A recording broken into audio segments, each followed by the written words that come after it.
Day 118 of doing a LeetCode problem every day until I get a job.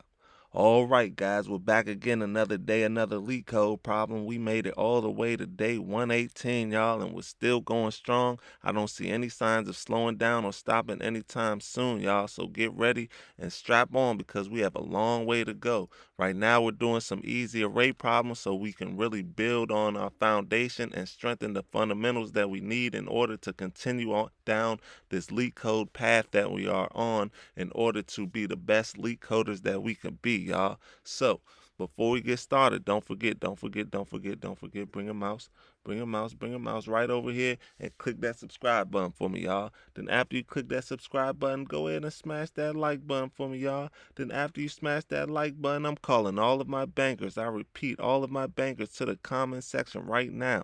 I need y'all to drop 2 bank emojis in the comment section so we can run up this engagement and we could help get this content out to a broader audience so that we can do our part in helping to build the Swift community as a whole, y'all. We're trying to get more people interested in learning about the Swift programming language, and in order to do that, we need to get this content out to as many people as possible, y'all. So help me run this engagement up so we can do our part in building the Swift community.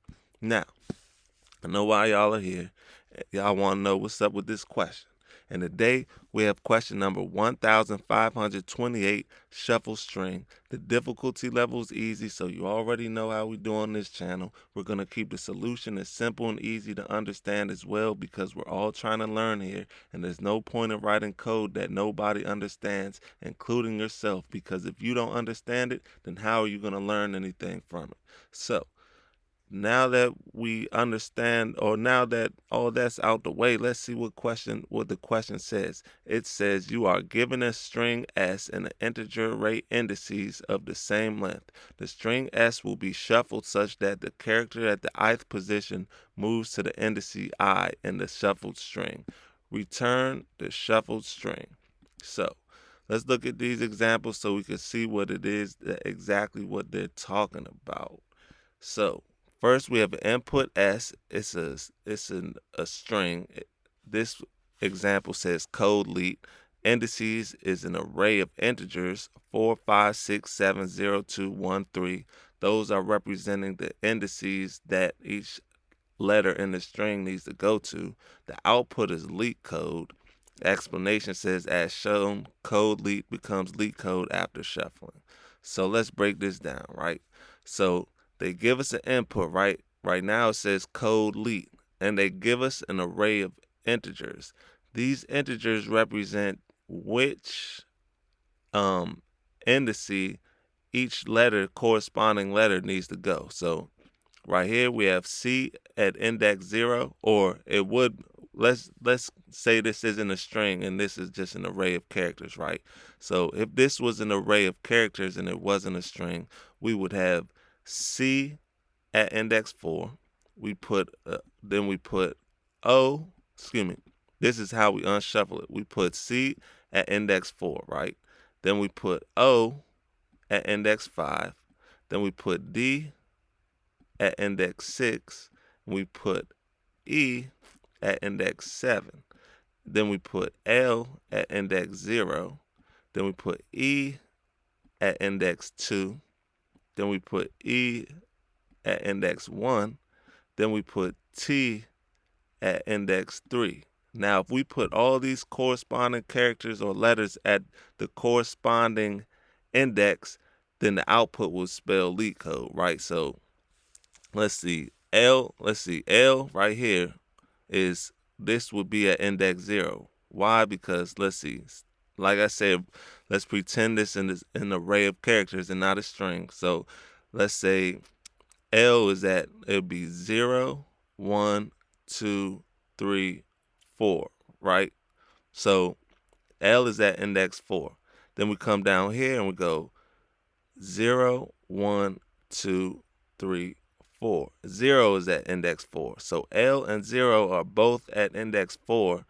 That means we put the L in index 0 and when we in our output, right? So L goes to 0 at the output, and that goes for everything. So we have C at index 0 and we have 4 at index 0. So that means we put C at index 4, right? So if we look at it, it'll go 0, 1, 2, 3, 4, right? So the C goes at index 4.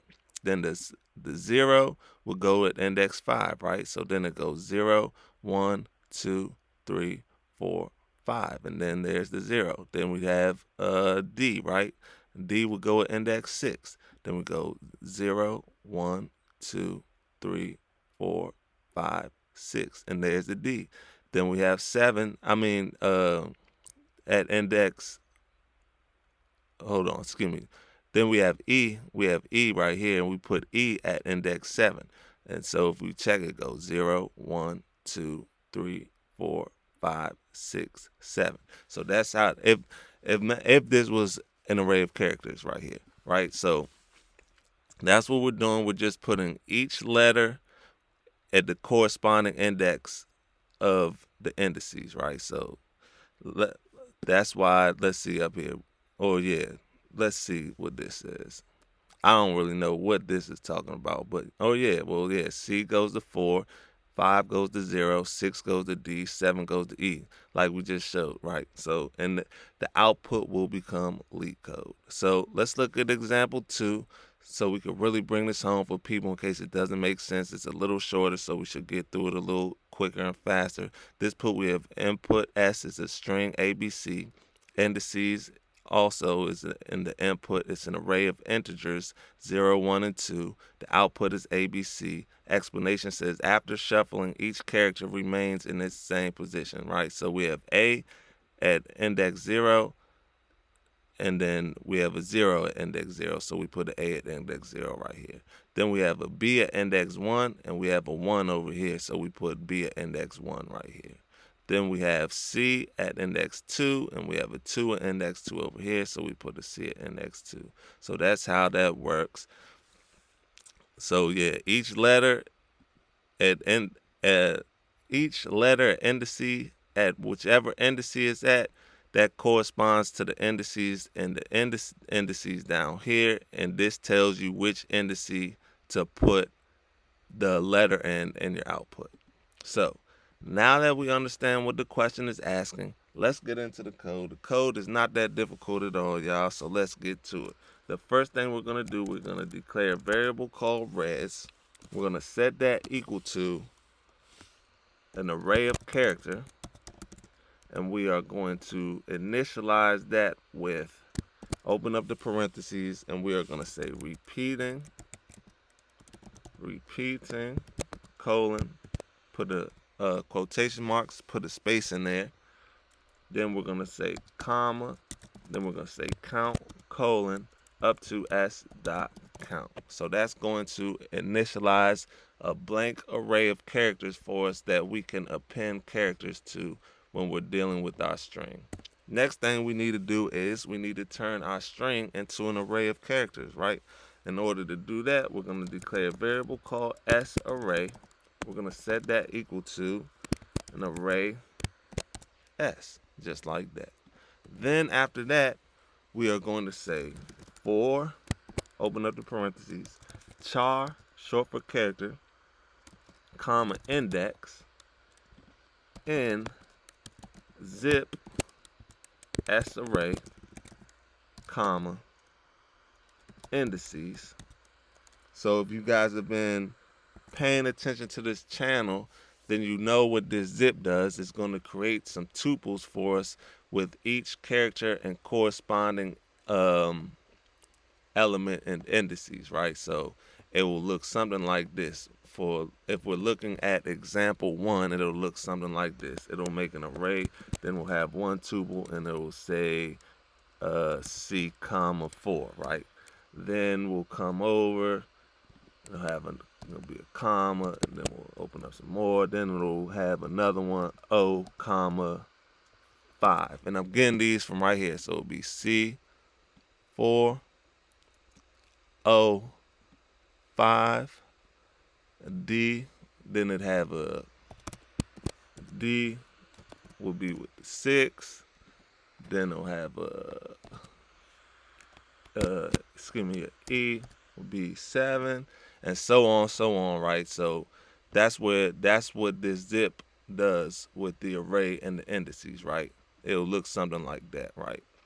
Then we could delete that. Then we're gonna come down here and we are going to say res, open up the array brackets, index equals char. So what this is going to do is it's going to put the character at the corresponding index for each character or for each indice, right? So the character, say we had a tuple, right? Let's just say it again. Say we had C comma 4.